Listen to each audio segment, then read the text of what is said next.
हमने पिछली बार structure number 17 पढ़ा था, 17 देखा था, उसमें क्या था। अब देखो 18 नंबर, 18 भी सिर्फ 17 की तरह ही है, मान लो कुछ थोड़ा बहुत इसमें अंतर है। अंतर क्या है कि देखो यहाँ पहले जो स्ट्रक्चर नंबर हमारा 17 था उसमें हम सीधा पूछ रहे थे कि भाई क्या तुम ये काम कर रहे हो कितने दिनों से, ठीक है, उसमें टाइम मेंशन कर रहे थे लेकिन सीधा ही पूछ रहे थे।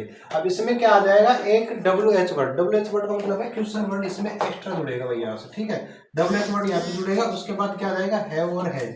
तो इसमें क्या है, इसका जब हम उत्तर देंगे तो उत्तर हमको क्या है, थोड़ा लॉन्ग देना पड़ेगा। उसमें तो सिर्फ यस नो टाइप था, इसमें थोड़ा ज्यादा देना पड़ता है। तो अभी देखो आप सूत्रों के माध्यम से कि हिंदी वाक्य को अंग्रेजी कैसे बनाएंगे, तो हिंदी वाक्य किस प्रकार से होंगे। देखो भाई, मुख्यमंत्री 2 घंटों से कहां भाषण दे रहे हैं। अब यहां एक बात ये पूछी गई है कि अब जैसे मान लो मैं आपसे पूछूं कि क्या तुम 10 दिनों से दिल्ली में रह रहे हो, तो आप क्या कह सकते हैं, यस। क्या कह सकते हैं, यस। मैं समझ जाऊंगा कि हाँ आप 10 दिनों से दिल्ली में रह रहे हो। अब मैं आपसे कहूं कि आप दिल्ली में कहां रह रहे हो, और आप कह रहे हो यस। क्या कह रहे हो, यस। तो इसका क्या संपूर्ण उत्तर होगा क्या, कि मैं जो पूछ रहा हूं उस बात का संपूर्ण उत्तर थोड़ी होगा भाई, नहीं होगा। क्योंकि मैं क्या पूछ रहा हूं कि आप 10 दिनों से कहां रह रहे हो, तो आपको बताना पड़ेगा कि मैं 10 दिनों से जयपुर रह रहा हूं, 10 दिनों से दिल्ली में रह रहा हूं, 10 दिनों से मैं कहीं भी जो आप जहां आप रह रहे हो, तो आपको ये पूरा बताना पड़ेगा, ठीक है। तो ये इसी टाइप के प्रश्न पूछे जाते हैं जिनमें आपको उत्तर देना पड़ेगा लॉन्ग टाइम, ठीक है। तो अभी देखो एग्जाम्पल था हमारा, मुख्यमंत्री 2 घंटों से कहां भाषण दे रहे हैं। अब इसमें ये पूछा गया है कि मुख्यमंत्री 2 घंटों से कहां भाषण दे रहे हैं। तो ये जो प्रश्न पूछने के लिए भी तो हमारे पास कुछ होना चाहिए ना, कुछ स्ट्रक्चर होना चाहिए कि नहीं होना चाहिए, होना चाहिए। इसलिए देखो पहले क्या आ जाएगा, पहले ऐसे वर्डों की अंग्रेजी लिखनी पड़ेगी, उसके बाद हैव और हैज। और हैव और हैज सुनो ध्यान से, कहां लगाएंगे, वहां लगाएंगे जहां देखो स्ट्रक्चर 17 आपने नहीं देखा, आपको देखना चाहिए। स्ट्रक्चर 17 आप देखिए और वहां से पता लगाए कि हैव का प्रयोग कहां करना है, हैज का प्रयोग कहां करना है। तो देखो यहाँ पे कहां के लिए हमने क्या लगाया, वेहर। वेहर अब देखो मुख्यमंत्री क्या है, यहाँ पे सिंगुलर, क्या लगा दिया, हैज। अब देखो वेहर has the chief minister. Chief minister का मतलब क्या होता है भाई, चीफ मिनिस्टर का मतलब क्या होता है, सीएम का मतलब क्या होता है, सीएम का मतलब होता है मुख्यमंत्री। और पीएम का मतलब क्या होता है, पीएम का मतलब नरेंद्र मोदी। हाँ होता तो है, लेकिन उसकी फुल फॉर्म होती है प्राइम मिनिस्टर। क्या होता है, प्राइम मिनिस्टर। और सीएम मतलब चीफ मिनिस्टर, मतलब मुख्यमंत्री। ओके, उसके बाद देखो क्या लगाया, बीन। बीन के बाद यहाँ पे सर आपने गिविंग क्यों लिख दिया। देखो भाई क्या आपने क्या लिखा, देखो GIVE, ये आपकी वर्ब की फर्स्ट फॉर्म है, इसके साथ आपको क्या लगाना है, ING। तो हमने कई दिन पहले वीडियो में बताया था कि जिस वर्ब के अंत में ई हो तो ई को हटा दीजिए और ई को हटा करके क्या जोड़ दीजिए, ING। तो ये रूल वहां से काम करेगा। इसके और भी बेसिक रूल है, तो उसको आपको देखना चाहिए।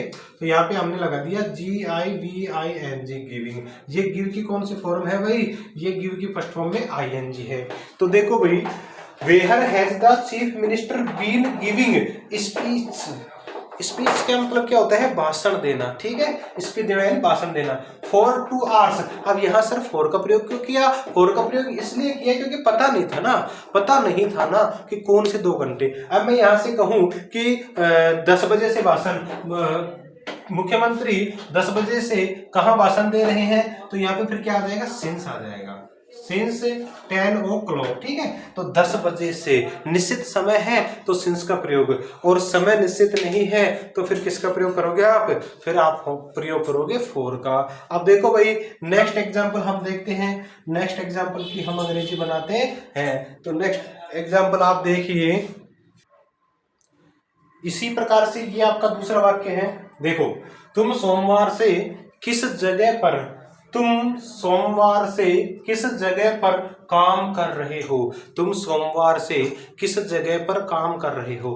देखो यहाँ पे ये सोमवार से जो है ये आपका निश्चित समय है, और इसी निश्चित समय के लिए हमने यहाँ पे सिंस लगाया गया है। यदि ये समय निश्चित नहीं होता कि तुम 5 वर्षों से कहाँ काम कर रहे हो, 5 दिनों से, 5 घंटे से, 5 मिनट से, ये समय यदि आपका निश्चित नहीं होता तो यहाँ पे सिंस की जगह फॉर का प्रयोग होता। तो देखो भाई, तुम सोमवार से किस जगह पर, तो देखो एट व्हाट पैलेस का मतलब होता है किस जगह पर, एट व्हाट पैलेस मतलब किस जगह पर, तो इसको आपने आगे रख दिया। अब उसके बाद आपको लगाना था हैव या हैज।